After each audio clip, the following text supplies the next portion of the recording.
Hi friends, இன்றைக்கி நம்ம Nisha cooking சேனலில் நான் செஞ்சுருக்கிற ரைஸ் வந்து உங்கள் வீட்டில் காய்கறி எதுவும் இல்லாத சமயத்துலையோ இல்லை உங்களுக்கு சமைக்கிறதுக்கு அலுப்பாக இருக்கிற நேரத்துலையோ இல்லை வெயில் நேரத்தில் ரொம்ப நேரம் கிச்சன் ரூமில் நின்று சமைக்கணும்னு தோணாதவங்களுக்கும் இந்த ரெசிபி செய்யலாம்.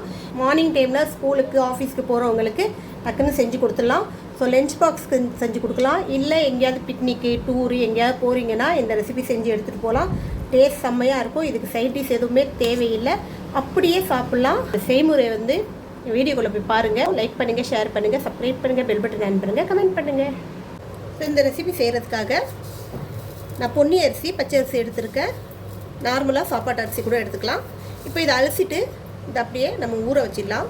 ரொம்ப நேரம் ஊற வைக்க தேவையில்லை. நம்ம எல்லா இன்க்ரீடியன்ஸும் எடுக்கிற வரைக்கும் ஊறினா போதும். இப்போது ஒரு இடிக்கி எடுத்துக்கங்க. அதில் பூண்டு ஒரு 4-5 பல், ஒரு சின்ன துண்டு இஞ்சி, காரத்துக்கு ஏற்ற மாதிரி பச்சை மிளகா, இது எல்லாத்தையும் நம்ம இதில் வச்சு இடிச்சிக்கலாம்.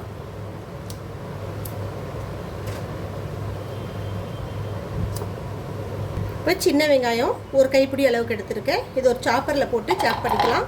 சின்ன வெங்காயத்துக்கு பதிலாக பெரிய வெங்காயம் கூட எடுத்துக்கலாம். நீங்கள் பல்லாரி வெங்காயம் சாப்பர் இல்லைன்னா கையால் கூட சாப் பண்ணிக்கலாம்.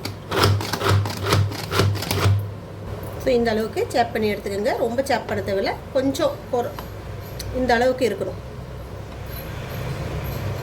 இப்போ அடுப்பில் குக்கர் வச்சுக்கோங்க. குக்கரில் 2லேருந்து 3 ஸ்பூன் அளவுக்கு நெய் ஊற்றிக்கலாம். நெய்க்கு பதிலாக எண்ணெய் கூட நீங்கள் யூஸ் பண்ணிக்கலாம்.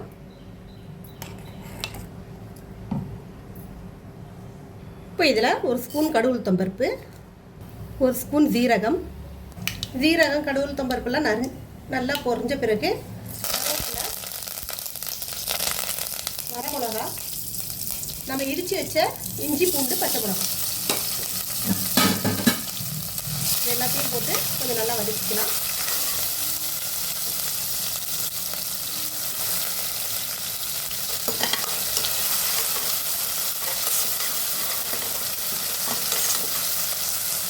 இதில் கொஞ்சம் பெருங்காயத்தூள் போட்டுக்கோங்க.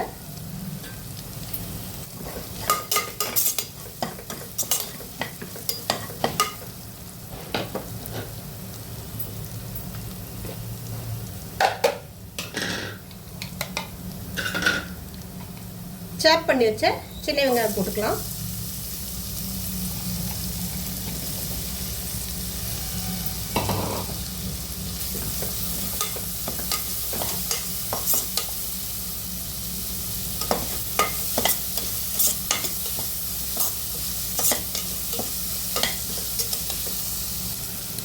வெங்காயம் வந்து ரொம்ப பொன்னிறமாக ஆகணும்னு அவசியம் இல்லை, கொஞ்சம் க்ரன்ச்சியாக போதும்.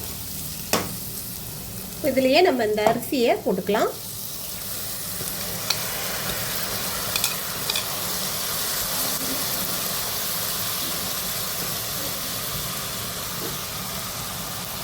இதோட ஒரு 1/2 ஸ்பூன் மஞ்சத்தூள் போட்டுக்குங்க.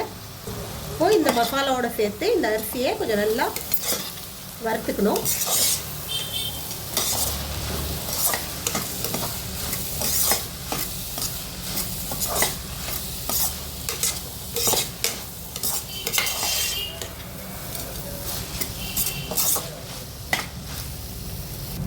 இப்போ 1 நிமிஷம் நம்ம அரிசியை கொஞ்சம் இந்த மசாலாவோட வதக்கின பிறகு நம்ம எந்த கிளாஸால் அளவு எடுத்தோமோ அதால் ஒரு 2 கிளாஸ் அளவுக்கு மோர் ஊற்றிக்கிங்க. இதில்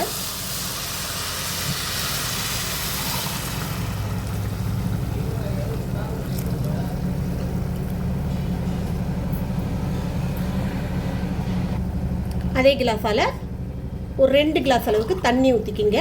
சோறு நல்லா கொலைய வரணும், அதுக்காக தான் இந்த அளவுக்கு ஊற்றுறோம். ஸோ நீங்கள் நான் வந்து பொன்னி பச்சரிசி எடுத்ததால் ஸோ 3.5 கிளாஸு, 2 கிளாஸ் மோர், 1.5 கிளாஸ் தண்ணி ஊற்றுறேன். நார்மலாக வீட்டில் செய்கிற புழுங்கல் அரிசி எடுத்திங்கன்னா 2 கிளாஸ் மோருக்கு 2 கிளாஸ் தண்ணி ஊற்றிக்கிங்க. இப்போ இதை நம்ம உப்பு சேர்த்து வேக விட்டுடலாம். இப்போ இதை க்ளோஸ் பண்ணிவிட்டு ஒரு 4லேருந்து 5 விசில் வர்ற அளவுக்கு நம்ம இதை வேக விடலாம். குக்கரை பொறுத்து, உங்கள் குக்கரில் நிறைய விசில் வச்சா வேகும்னா ஒரு 5-6 விசில் வச்சுக்கோங்க. வாங்க சாப்பாடு ரெடி ஆயிடுச்சா பார்ப்போம். சூப்பராக ரெடி ஆகிடுச்சு பாருங்கள். செம்மையாக இருக்கும், டேஸ்ட்டும் செம்மையாக இருக்கும். ஸோ அருமையான இதுக்கு சைட் டிஷ் எதுவும் தேவையில்லை, அப்படியே சாப்பிட்லாம். வேணும்னா அப்புறம் சைட் டிஷ்ஷாக வச்சுக்கலாம், அவ்வளோதான். ஸோ இது லஞ்ச் பாக்ஸ்க்கும் நல்லாயிருக்கும். அதே சமயத்தில் நம்ம எங்கேயாவது ட்ராவல் போகிறோன்னா எடுத்துகிட்டு போகலாம், கெட்டு போகாது சீக்கிரம். அருமையான ஒரு ரெசிபி, ட்ரை பண்ணி பாருங்கள்.